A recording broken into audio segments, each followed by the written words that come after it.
Ayan mga master, may dumating na naman sa atin na package mga master. Mag-unboxing na naman tayo ngayon mga master. Galing pala ito kay Love Fishing XD mga master. Boss, maraming salamat boss sa ipinadala mo sa akin na package na ito. Kaya wag na natin patagalin ito mga master, i-unbox na natin to.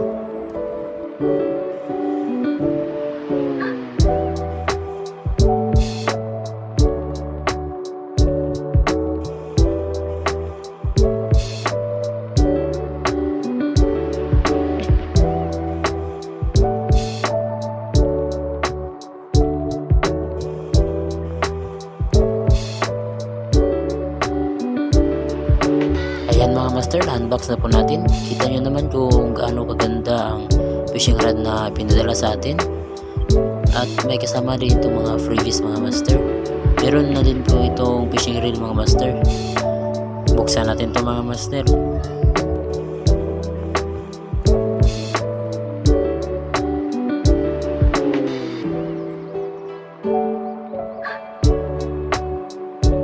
Ayan po mga master, kung nagtataka po kayo kung anong box po ito mga master, yan po pala yung nilagyan ng fishing reel mga master.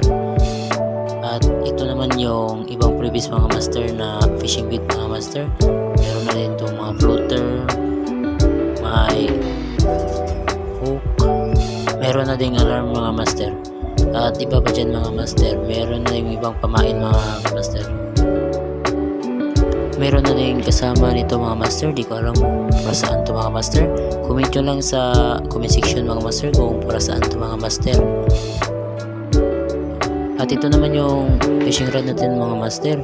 Sobrang ganda nito mga master, may habang 2 pintuan ito mga master. At telescopic na rin itong fishing rod na to. Kaya sa mga gustong bumili ng itong setup, ano pang inihintayin nyo, check out na and click nyo lang yung yellow basket sa baba. Ipakita ko naman sa inyo mga master kung gaano kahaba ang fishing rod na to mga master.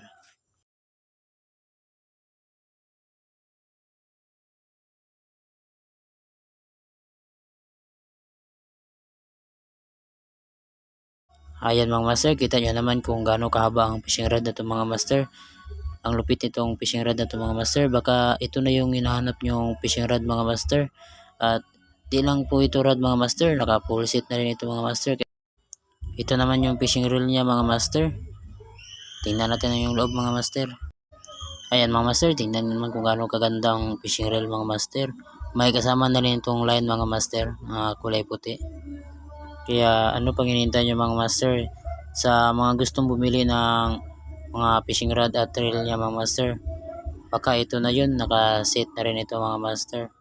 Click nyo lang yung yellow basket sa baba, magkaroon na kayo ng ganitong setup mga master, and fish on.